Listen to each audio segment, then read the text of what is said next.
ISI یعنی inter services intelligence Pakistan کی mother intelligence agency مانی جاتی ہے، جس کے ذمہ پاکستان کی سرحدوں کا دفاع اور اندرونی سیکیورٹی بھی ہے۔ اس ویڈیو میں ہم آپ کو ISI کی تاریخ کے بارے میں بتائیں گے۔ جیسے ہی پاکستان بھارت کے ساتھ 1948 کی جنگ سے باہر آیا، برطانوی فوج سے عارضی تبادلے پر آئے میجر جنرل آرکوتھرون نے محسوس کیا کہ ناتجربہ کار پاکستانی فوج کو ایک مناسب انٹیلیجنس ادارے کی ضرورت ہے۔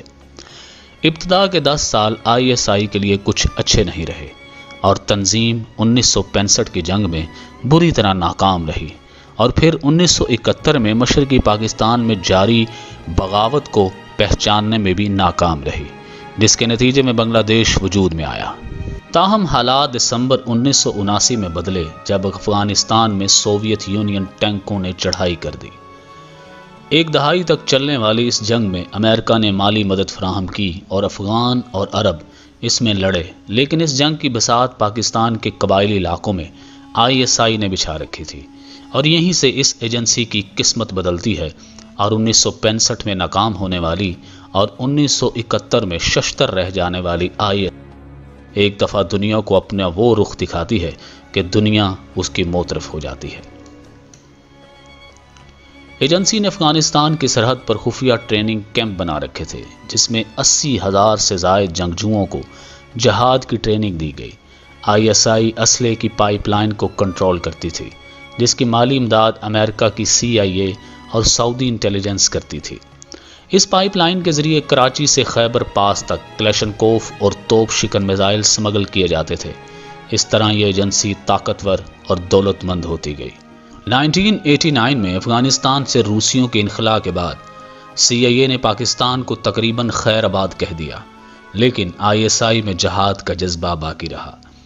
ISI کے پاکستانی افسران میں اس نظریے نے اس خفیہ ایجنسی کی شکل ہی تبدیل کر دی، اور ISI نے پورے ایشیا یعنی بنگلہ دیش، ازبکستان، برما اور بھارت میں اسلامی گروپوں کی حمایت شروع کر دی۔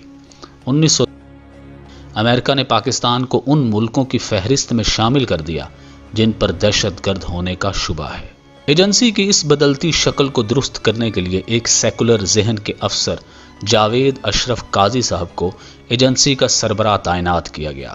انہوں نے گارڈین سے بات کرتے ہوئے بتایا کہ ایجنسی کے سبکدوش ہونے والے سربراہ جاوید ناصر تھے، جو پلے بوائے سے ایک کٹر ملا میں تبدیل ہو چکے تھے، اسلامی داڑھی رکھ لی تھی اور عورتوں سے ہاتھ ملانے سے انکار کرتے تھے، اور تبلیغی اجتماعوں میں شریک بھی ہوتے تھے۔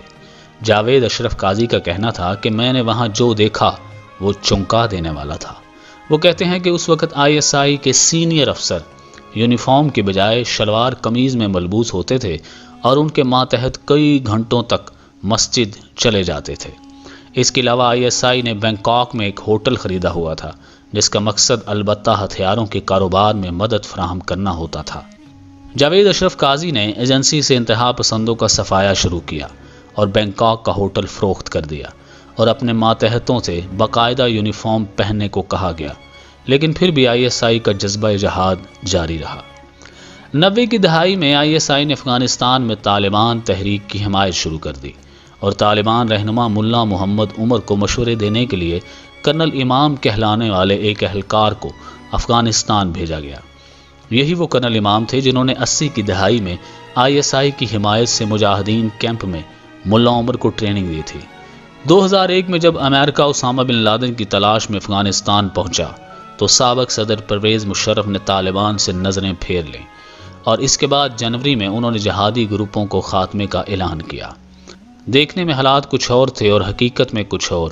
کچھ سال قبل وکی لیکس کی کیبلز میں دعویٰ کیا گیا تھا کہ ISI ابھی بھی افغانستان کے طالبان کی مدد کرتی ہے اور جلال الدین حقانی گروپ کی حمایت کرتی ہے، لیکن ان الزامات کے باوجود ISI پر بہت سے دہشت گرد گروپوں نے حملے کیے ہیں اور ان کے افسران کو شہید کیا ہے۔ پاکستانی طالبان کی سوچ ہی ISI نے ان کو دھوکہ دیا ہے، لہٰذا وہ اب اس کی دشمن ہے۔ پاکستانی طالبان افغان طالبان سے الگ ہیں، القاعدہ سے متاثر ہیں اور ان کا پاکستانی ریاست پر قبضہ کرنے کا عزم ہے۔ پچھلے کئی سالوں میں ہونے والے بم دھماکوں میں سینکڑوں ISI کے اہلکار شہید ہو چکے ہیں۔ اور قبائلی علاقوں میں طالبان کئی مغوی ISI اہلکاروں کے سر قلم کر چکے ہیں اور انہیں شہید بھی کر چکے ہیں۔